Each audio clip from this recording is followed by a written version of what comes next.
Coucou tout le monde! Alors, je vous retrouve avec une petite vidéo parce que suite à mon post, j'ai eu pas mal de retours comme quoi les personnes voulaient voir un petit peu mon nuancier, comment je m'étais organisée. Donc, je vous le montre ici. Donc, j'ai pris un classeur de chez 4 ans Scrap, simplement, un petit classeur craft. Ils en avaient des noirs et des blancs, mais la boutique n'existant plus, on ne peut pas en racheter. Et j'ai utilisé, pareil, les pochettes qui viennent de chez 4 ans Scrap, qui se présentent comme ça. Voilà. Et je suis venue, donc ça c'est un nuancier que j'ai trouvé sur Pinterest. J'ai simplement tapé nuancier polychromos et je suis tombée sur celui-ci. Je suis venue mettre une petite étiquette là. Là c'est mon nuancier des luminances de chez Caran-d'Ache. Ensuite là c'est mes crayons de couleur de chez Winsor et Newton, pardon. Ensuite, le nuancier de chez Twin Marker, donc de chez Action, pareil que j'ai trouvé sur Pinterest. Là, c'est le nuancier de mes Stampin' Blends de chez Stampin' Up. Donc, vu qu'il y a deux couleurs, j'ai à chaque fois mis clair foncé, clair foncé. Voilà. Là, c'est les nuanciers des Pro Markers. Ensuite, ça, c'est les Lyra Aqua Brush. Donc, ça permet vraiment de découvrir les couleurs quand on fait un nuancier. Je trouve que c'est pas mal parce qu'il y a des couleurs, en fait, quand on voit sur les bouchons, on ne se rend pas forcément compte. Et quand on les fait, on a un peu plus envie de les utiliser. Là, c'est les aquarelles de chez Bouillon de couleurs. Ensuite, Action, donc l'aquarelle de chez Action que j'ai trouvé en mallette. En fait, c'était une petite mallette en acier. Là, c'est les aquarelles de chez Staedtler, donc crayons aquarellables par contre. Là, c'est les crayons aquarellables de chez Winsor et Newton.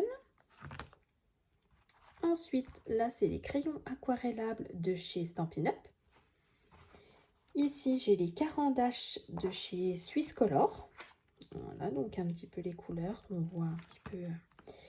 Là, j'ai utilisé mes encreurs Stampin' Up et j'ai utilisé un petit tampon de chez 4 ans Scrap pour représenter, voilà, vraiment mes couleurs.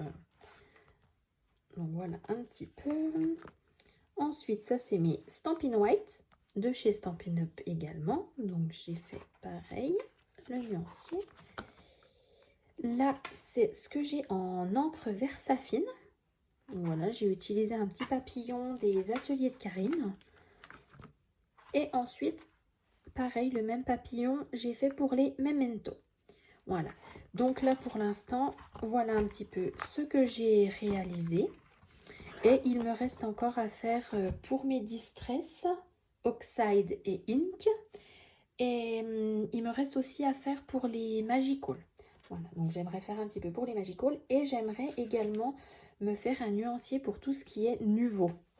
Les nouveaux, pour ceux qui ne connaissent pas, c'est ceci. Voilà, pour faire des petits crystal drop. Donc j'aimerais aussi me faire un nuancier pour ça.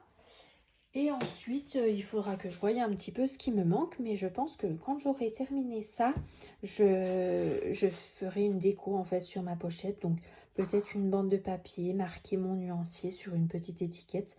Je ne sais pas encore trop comment je vais m'y prendre. Peut-être coloriser avec certains produits que j'ai à l'intérieur. Je ne sais pas. Mais voilà en tout cas un petit peu à quoi ressemble mon nuancier. Donc je vous le montrerai quand il sera terminé. Je vous referai une vidéo complète avec tout ce que j'ai fait. Donc tout ce qui est aquarelle, j'ai pas précisé, mais j'ai utilisé bien du papier aquarelle pour vraiment avoir le rendu exact par rapport à ce que je vais faire sur mes créations. Voilà, donc j'espère que mon nuancier pour l'instant vous plaît. J'espère que je vous donne un petit peu des idées pour en réaliser un. Et je vous dis à très bientôt.